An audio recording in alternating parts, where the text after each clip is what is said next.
Right బులెటిన్లో breaking news చూస్తున్నాము. Gajuwaka YCP ఇన్ఛార్జిగా మంత్రి గుడివాడ అమర్నాథ్ను వైసీపీ అధిష్టానం ఖరారు చేసింది. ఈ ఉదయం గాజువాక వైసీపీలో నాటకీయ పరిణామాలు చోటు చేసుకున్నాయి.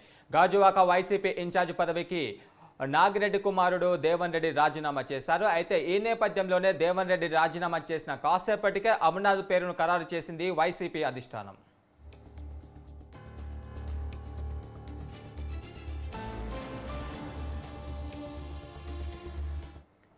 గాజువాక వైసీపీ ఇన్ఛార్జిగా మంత్రి గుడివాడ అమర్నాథ్ను ఖరారు చేసింది వైసీపీ అధిష్టానం. ఈ ఉదయం గాజువాక వైసీపీలో నాటకీయ పరిణామాలు చోటు చేసుకున్నాయి. గాజువాక వైసీపీ ఇన్ఛార్జ్ పదవికి రాజీనామా చేశాడు నాగిరెడ్డి కుమారుడు దేవన్ రెడ్డి. అయితే దేవన్ రెడ్డి రాజీనామా చేసిన కాసేపటికే అమర్నాథ్ పేరును ఖరారు చేసింది వైసీపీ అధిష్టానం.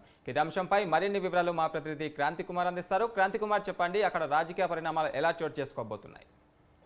ఎస్ గురు, విశాఖలో రాజకీయ పరిణామాల్లో వైసీపీకి సంబంధించి సర్వేగంగా మారుతున్నాయి.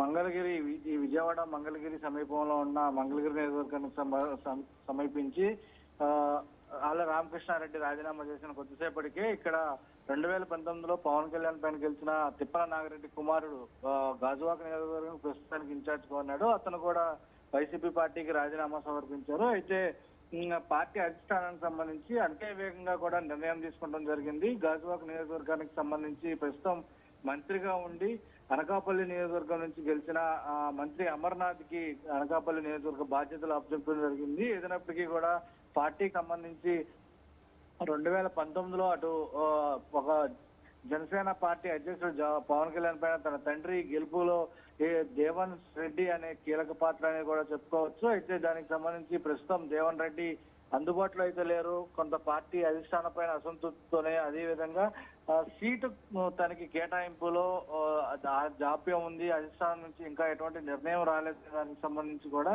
ప్రస్తుతం ఈ రెండు కారణాలతో పార్టీకి రాజీనామా చేసినట్టు కొంత చర్చ జరుగుతుంది. అయితే కార్యకర్తలు పెద్ద ఎత్తున అతని అభిమానులు కార్యకర్తలు దేవన్ రెడ్డి ఇంటికి అయితే చేరుకుంటున్నారు. అయితే తిప్పల నాగిరెడ్డి వైసీపీ పార్టీలో ఉంటారా, రాజీనామా చేస్తారా అనేది కొంత వెచ్చవలసిన అవసరం అయితే ఉంది. ప్రస్తుతం తిప్పల నాగిరెడ్డి అయితే ఇంకా స్పందించిన పరిస్థితి అయితే ఉంది.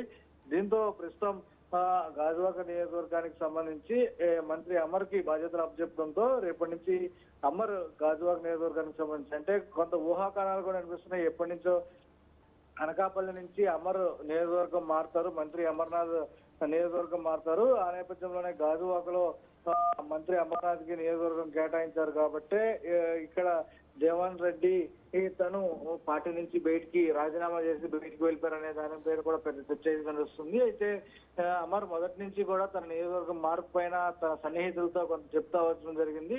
అటు అనకాపల్లి కనుక పోటీ చేయకపోతే యనమంచిలి కానీ గాజువాక కానీ ప్రధానంగా 6 నియోజకవర్గాల నుంచి మంత్రి అమర్నాథ్ పోటీ చేసే అవకాశం ఉంటూ కూడా చెప్తూ వస్తున్న నేపథ్యంలో ప్రస్తుతం ఇక్కడ దేవన్ రెడ్డి రాజీనామా బయటికి వెళ్ళిపోవడంతో అమర్కి లైన్ క్లియర్ అని కూడా చెప్పుకోవచ్చు. గాజువాక నుంచి ఖచ్చితంగా వచ్చే 2024 ఎన్నికల్లో అమర్నాథ్ ఇక్కడ నుంచి పోటీ చేసే అవకాశం అయితే ఉంది. ప్రస్తుతం తనకి ఇన్ఛార్జ్ గా కూడా బాధ్యతలు అధిష్టానం అప్పచెప్పింది. ఏదైనప్పటికీ కూడా ప్రస్తుతం విశాఖలో రాజకీయ వాతావరణం వేడెక్కుతుందని చెప్పుకోవచ్చు. వైసీపీ పార్టీకి సంబంధించి శరవేగంగా అటు అభ్యర్థులు ఎంత వేగంగా నిర్ణయం తీసుకుందో అధిష్టానం కూడా అదే వేగంతో నిర్ణయాలు తీసుకుని ఇన్ఛార్జీలు కూడా వేసిన పరిస్థితి కనబడుతుంది. గురు, రైట్, థ్యాంక్ యూ.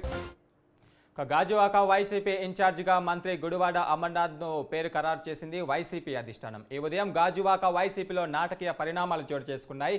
ఈ నేపథ్యంలోనే గాజువాక వైసీపీ ఇన్ఛార్జిగా పదవికి ఈ ఉదయం రాజీనామా చేసిన నాగిరెడ్డి కుమారుడు దేవన్ రెడ్డి స్థానంలో అమర్నాథ్ పేరును ఖరారు చేసింది వైసీపీ అధిష్టానం. ఇదే అంశంపై మరిన్ని వివరాలు మా ప్రతినిధి ప్రసన్న అందిస్తారు. ప్రసన్న, చెప్పండి, గాజువాక వైసీపీ ఇన్ఛార్జిగా అమర్నాథ్ పేరు ఖరారు చేసిన నేపథ్యంలో అక్కడ పార్టీని ఎలా బలోపేతం చేయబోతున్నారు?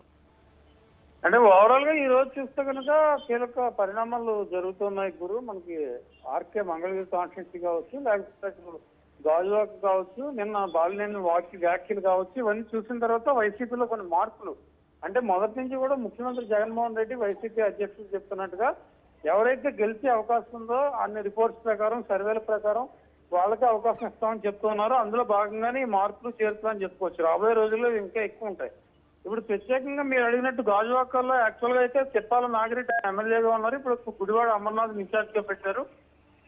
ఆ నాగిరెడ్డి కొడుకు అక్కడ ఇన్ఛార్జ్ గా ఉన్నారు గతంలో దేవన్ రెడ్డి, ఆయన రాజీనామా చేశారు. అంటే ఏంటంటే మార్పు చేర్పులు జరిగిన తర్వాత ఇన్ఛార్జ్ గా పెట్టడం అంటే ఆల్మోస్ట్ సీట్ కేటాయించడమే. గాజువాక కావచ్చు, లేకపోతే ఇప్పుడు మంగళగిరి ఆర్కే రాజీనామా కూడా అదే. గంజి చిరంజీవి ముఖ్యమంత్రితో కొద్దిసేపటి క్రితమే భేటీ అయ్యారు.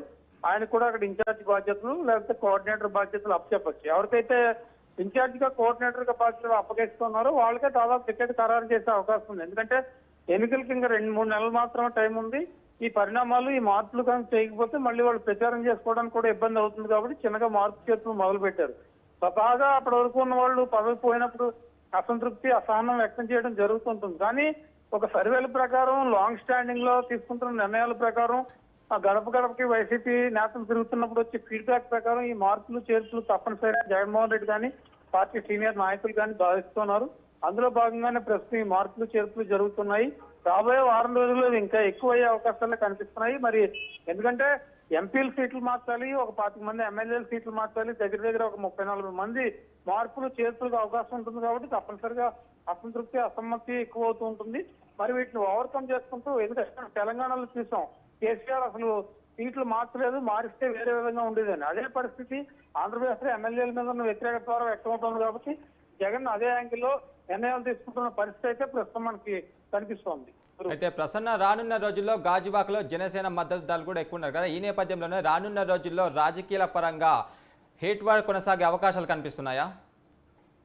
అంటే రాజకీయ పరంగా జనసేన, టీడీపీ కలిసి గుర్తుపెట్టుకున్నప్పుడు చాలా నియోజకవర్గాల ప్రభావం చాలా ఎక్కువ ఉంటుంది. ఎందుకంటే ప్రధానంగా కాపు సామాజిక వర్గం కావచ్చు, లేకపోతే జనసేన, టీడీపీ కలిసి ఇద్దరు సపోర్ట్ చేసి నియోజకవర్గాల్లో కావచ్చు ప్రభావం ఎక్కువగా ఉంటుంది. కాబట్టి ఆ దిశగా తీసుకున్న నిర్ణయం కూడా అదే రకంగా ఉండాలి. ఎమ్మెల్యేలు మార్చినందు మాత్రం గెలుస్తారంటూ, మార్చకపోతే ఓడిపోతారన్న కాదు. కానీ ఎమ్మెల్యేల మీద ఉన్న వ్యతిరేకత, ఒకవేళ నియోజకవర్గం మారిస్తే ఎమ్మెల్యేల మీద ఉన్న వ్యతిరేకత కొంచెం తగ్గే అవకాశం, మంత్రులుగా ఉన్న వాళ్ళ మీద ఉన్న వ్యతిరేకత, ఇవన్నీ కూడా ఫైనల్ గా సర్వేస్ లో ప్రతిబింబిస్తున్నాయి. కాబట్టి వాటిని దృష్టిలో పెట్టుకుని మార్పులు చేర్పులు జరుగుతున్నాయి. అయితే ఈ మార్పులు ఇంకా కొనసాగుతూ ఉంటాయి. కాబట్టి ప్రధానంగా టీడీపీ, జనసేనని కొన్ని నియోజకవర్గాల్లో టైట్ ఫైట్ ఇవ్వాలంటే తప్పనిసరిగా కొన్ని మార్పులు చేయాల్సిన పరిస్థితి అయితే ప్రస్తుతం కనిపిస్తోంది. గురు. Thank you.